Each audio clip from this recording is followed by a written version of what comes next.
Apocalipse, capítulo 16. Bem-aventurado aquele que vigia e guarda as suas vestes, para que não ande nu e não se veja a sua vergonha. Versículo 15.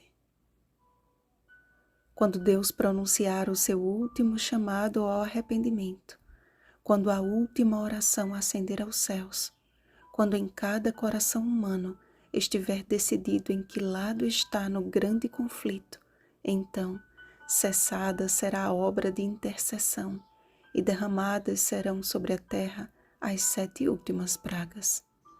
A descrição apocalíptica revela a ira de Deus agindo contra os homens portadores da marca da besta e adoradores da sua imagem, com flagelos que, apesar de semelhantes às pragas do Egito, não podem ser comparados a nenhum outro que a humanidade já tenha sofrido. Como nos dias de Noé, Mateus capítulo 24, versículos 37 ao 39. Os ímpios não perceberão o fim da graça até que sejam atingidos pela tempestade da cólera de Deus. Ficará tão evidente que eles se decidiram pelo mal, que o sofrimento dos flagelos os levará não a clamar ao Senhor por misericórdia, mas a blasfemar contra Deus. São muitas as cogitações acerca da literalidade ou do simbolismo das 7 pragas. O que precisamos levar em consideração, mediante o que já estudamos até então, é que este livro é uma junção do literal com o simbólico e que, independentemente de serem literais ou simbólicas, essas pragas evidenciam que verdadeiros e justos são os juízos de Deus e que a sua ira precisa ser levada em conta tanto quanto o fato de que ele é amor. Romantizar o amor de Deus e ignorar a sua ira tornou-se um dos piores enganos dos últimos dias. Que Deus é amor, 1 João capítulo 4, versículo 8, isto é fato. Mas conta-se nos dedos os corajosos que pregam que horrível é cair nas mãos do Deus vivo, Hebreus capítulo 10, versículo 31, ou que Deus é fogo consumidor, Hebreus capítulo 12, versículo 29. Deus há de fazer justiça aos seus servos de todos os tempos e de uma vez por todas virá para dissipar o mal.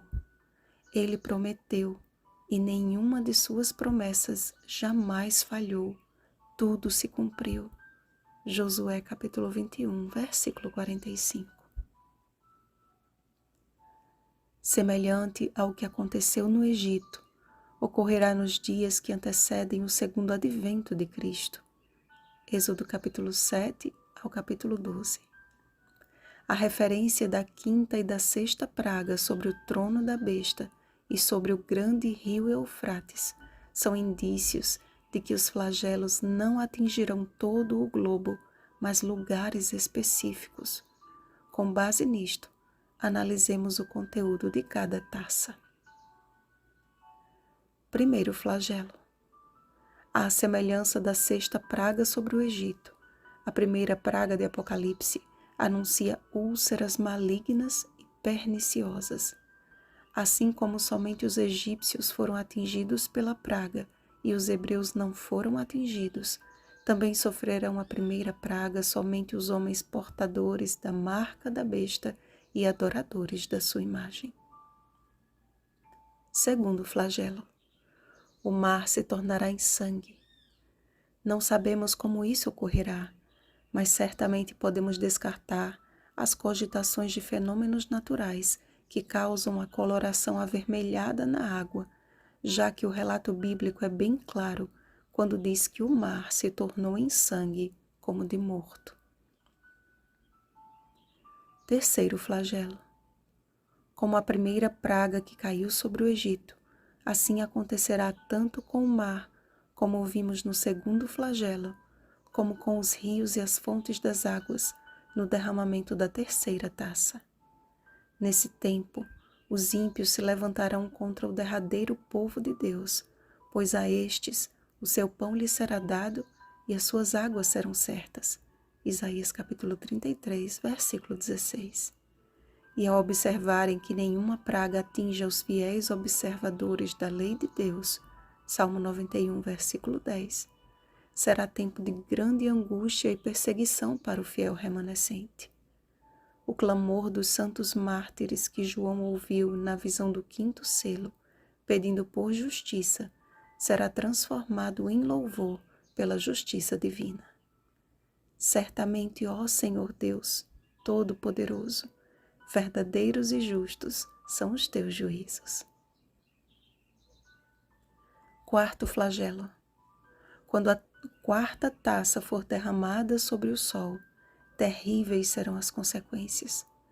Criado no quarto dia da semana da criação, esta estrela tem a função de manter a vida na terra, sendo fonte de calor e de luz.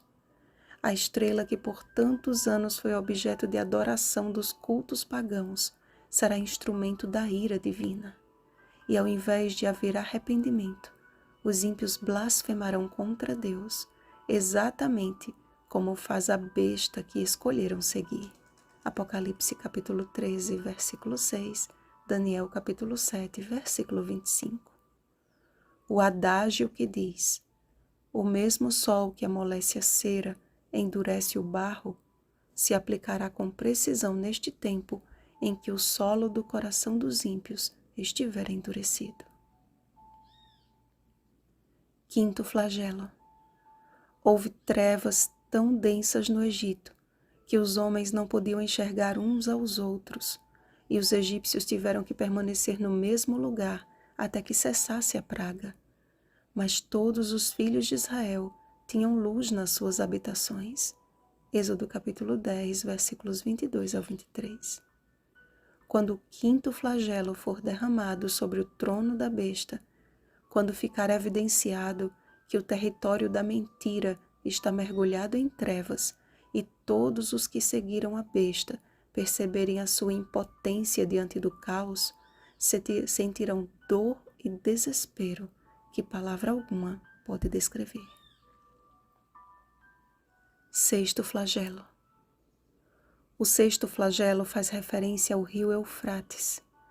Era este rio que irrigava a antiga Babilônia, e foi secando este rio que Ciro e seu exército conquistaram o Império Babilônico.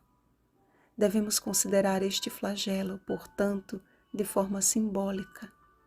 Quando o mundo inteiro for reunido, ecumenismo, pelos três espíritos imundos semelhantes a rãs, espiritismo, paganismo e protestantismo apostatado, feliz será aquele que Jesus encontrar vigilante e incontaminado das trevas deste mundo. Assim como o Senhor abriu o Mar Vermelho e fez seu povo atravessá-lo em terra seca em direção a Canaã, assim este flagelo anuncia o livramento do remanescente de Deus, que marcha rumo a Canaã celestial. O sexto flagelo também anuncia a última grande batalha das tropas de Satanás contra o povo de Deus, o Armagedon. Esta expressão deriva do hebraico Har Megido, que significa Monte de Megido. A região de Megido foi palco de diversas batalhas entre Israel e os povos inimigos. Mas o que nos interessa é identificar este Monte de Megido. O monte localizado nesta região, que se encaixa com precisão no contexto da última batalha, é o Monte Carmelo. Só este tema seria estudo para muitas meditações, mas lhe convido a ler o relato de 1 Reis, capítulo 18, versículos 17 ao 40, e perceber que assim como Elias restaurou o altar do Senhor e revelou a todos que só o Senhor é Deus, assim também, como Elias profético, Malaquias capítulo 4, versículos 5 ao 6, esta obra será plenamente cumprida pelo remanescente dos últimos dias.